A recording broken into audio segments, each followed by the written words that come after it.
Lesson number 4 कर्मयोगी लाल बहादुर शास्त्री। लेखक है शंकर दयाल शर्मा। अब ये जो हमारा लेसन है ये उस महान व्यक्ति के जीवन के ऊपर आधारित है, जिसके बारे में आप सबको भी परिचय तो होगा ही, पर हम थोड़ा ज़्यादा परिचय पहले ले लेते हैं।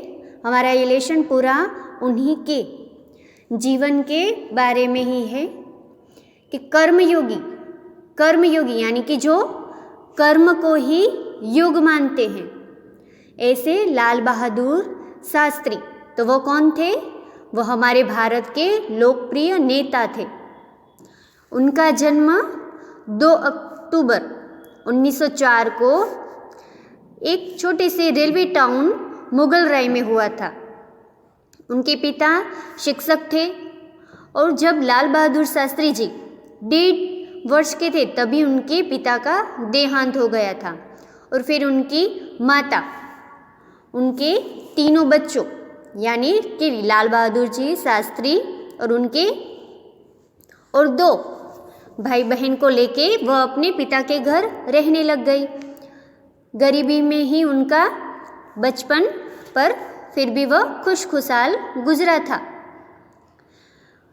आगे उन्होंने अपने चाचा के पास रह के आगे की शिक्षा के लिए वह चाचा के पास रहे।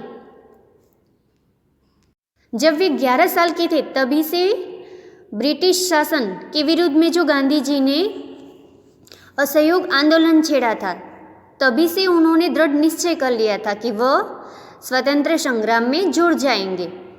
और 1930 में दांडी यात्रा में वह गांधी जी के साथ शामिल हो गए। 1927 में उनकी शादी हुई थी। उनकी पत्नी का नाम ललिता देवी था। 1930 में जब वह दांडी यात्रा में शामिल हुए और फिर उन्होंने कई विद्रोही अभियानों का नेतृत्व किया एवं 7 वर्षों तक ब्रिटिश जेलों में भी वह रह चुके हैं। तो ऐसे हमारे कर्मयोगी लाल बहादुर शास्त्री कि वे भाग्य के भरोसे बैठने वाले व्यक्ति नहीं थे। उनके लिए कर्म ही ईश्वर था। तो इस लेसन के हमारे जो लेखक है शंकर दयाल शर्मा। तो लेखक परिचय हम पहले लेते हैं कि भारत के 9वें राष्ट्रपति श्री शंकर दयाल शर्मा का जन्म भोपाल मध्य प्रदेश में हुआ था। आपकी आरंभिक शिक्षा मध्य प्रदेश में हुई। आगे की पढ़ाई आपने क्रमशः आगरा, इलाहाबाद तथा लखनऊ विश्वविद्यालय में की तथा MA LLB की उपाधियाँ प्राप्त की। बाद में कैम्ब्रिज विश्वविद्यालय से PhD की उपाधि अर्जित की और वहीं पर 1 वर्ष तक प्रवक्ता रहे। तत्पश्चात भारत लौटकर आप राजनीति में सक्रिय हुए।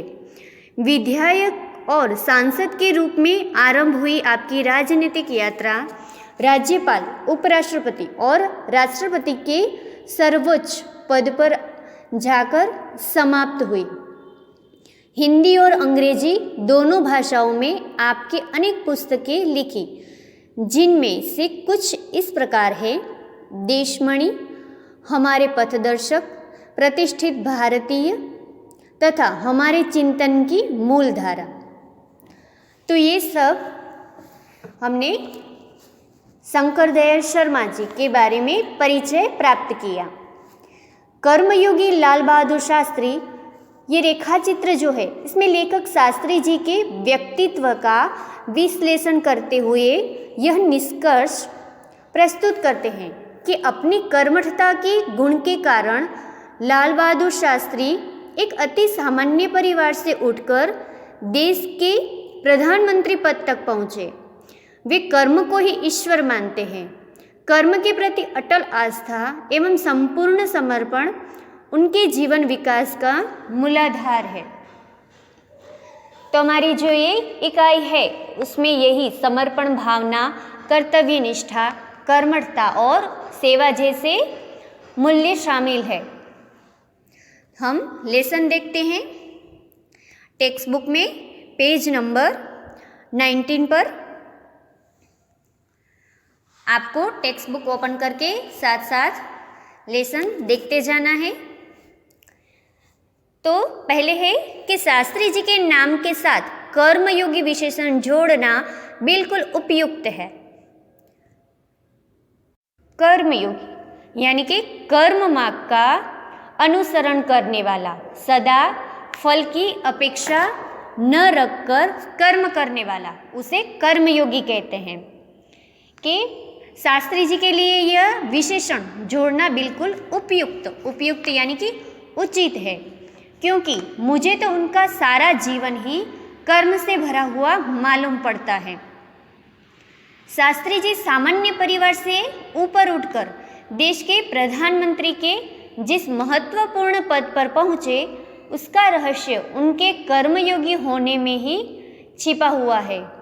वे उन लोगों में भी नहीं थे जो भाग्य पर भरोसा करके बैठे रहते हैं और अचानक कभी सफलता मिल जाती, बल्कि वे उन लोगों में से हैं जिनको अपनी हथेली की लकीरों के बजाय अपने चिंतन और कर्म की शक्ति पर अधिक भरोसा होता है और वे क्रमशः अपने जीवन का रास्ता बनाते हुए आगे बढ़ते हैं।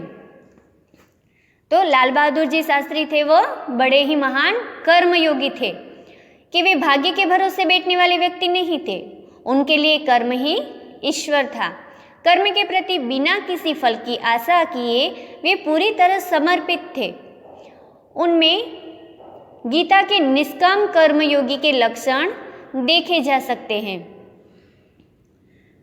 यहाँ तक कि जब भी उन्हें फल की प्राप्ति के अवसर मिले, तब भी उन्होंने उस ओर हमेशा उपेक्षित दृष्टि ही रखी। उपेक्षित यानी कि उदासीन, बेपरवाह, कि उन्हें कभी फल भी मिला अपने कर्मों का तो भी उस पर उन्होंने बेपरवाही, फल की उन्हें आशा ही नहीं थी, बस कर्म ही करना उनका जीवन था। उनका जीवन दर्शन गीता के निष्काम कर्मयोगी का प्रतिरूप है। लाल बहादुर शास्त्री जी का जीवन किसके प्रतिरूप है? तो गीता के निष्काम कर्मयोगी का। इसीलिए मैं समझता हूँ, लेखक कहते हैं कि मैं समझता हूँ कि उन्हें केवल कर्मयोगी के बजाय निष्काम कर्मयोगी कहना कहीं अधिक उपयुक्त होगा। अब लाल बहादुर शास्त्री जी को निष्काम कर्मयोगी क्यों कहा गया है? कि क्योंकि वह भाग्य पर भरोसा कर बैठने वालों में से नहीं है और वे अपनी चिंतन और कर्म शक्ति पर भरोसा रखते थे, हाथ की लकीरों पर नहीं। और उनके लिए कर्म उनका ईश्वर था। उनके प्रति वे निस्वार्थ भाव से समर्पित थे। इस प्रकार जीवन भर निष्काम कर्म में लगे रहने के कारण उन्हें निष्काम कर्मयोगी कहना ही उपयुक्त होगा। पेज नंबर 20 पर अपने उद्देश्य के प्रति दृढ़ आस्था, उस उद्देश्य को प्राप्त करने के लिए कर्म का भाव तथा उस कर्म के प्रति संपूर्ण समर्पण, ये 3 बातें मुझे उनके संपूर्ण चरित्र तथा जीवन दर्शन में दिखाई पड़ती है। तो लेखक कहते हैं कि कौन सी 3 बातें? ये 3 जो मुख्य बातें हैं उनके पूरे जीवन में से दर्शन, उनके जीवन में से ये दर्शन दिखाई पड़ते हैं। तो कौन सी 3 बातें हैं? तो पहली है कि अपने उद्देश्य के प्रति दृढ़ आस्था, दूसरी है उस उद्देश्य को पाने के लिए कर्मयोग का अनुसरण, और तीसरी है मुख्य बात, वो है कर्म के प्रति पूर्ण समर्पण।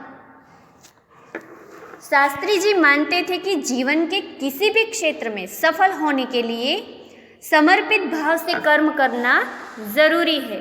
कर्म के प्रति मन में भक्ति होनी चाहिए।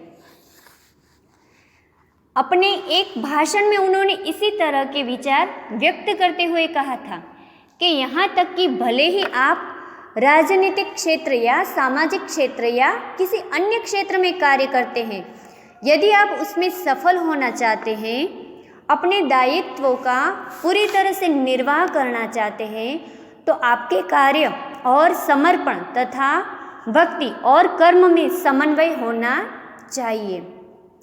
तो बहुत ही बड़ी बात यहाँ पर लेखक ने कही है कि हमें अपने कोई भी क्षेत्र में, आप लोग अभी पढ़ाई कर रहे तो पढ़ाई में भी आपको अपना समर्पण उसके प्रति देना चाहिए, तभी आप उसमें सफल हो पाते हैं। अगर ठीक से आपने पढ़ाई भी नहीं की या थोड़ी बहुत की, पूरा समर्पण आप उसमें नहीं करते तो क्या होगा, आपको पूरी सफलता मिल पाएगी? आगे बढ़ के भी आप जो भी क्षेत्र में आगे बढ़े तो उसके लिए भी आपको सफल होने के लिए उस कार्य के प्रति भक्ति और समर्पण कर्म का समन्वय होना चाहिए। तो ये बहुत बड़ा उपदेश यहाँ पर दिया है। तो आज का लेसन हम यहीं तक देखते हैं, आगे का लेसन हम नेक्स्ट वीडियो में देखेंगे।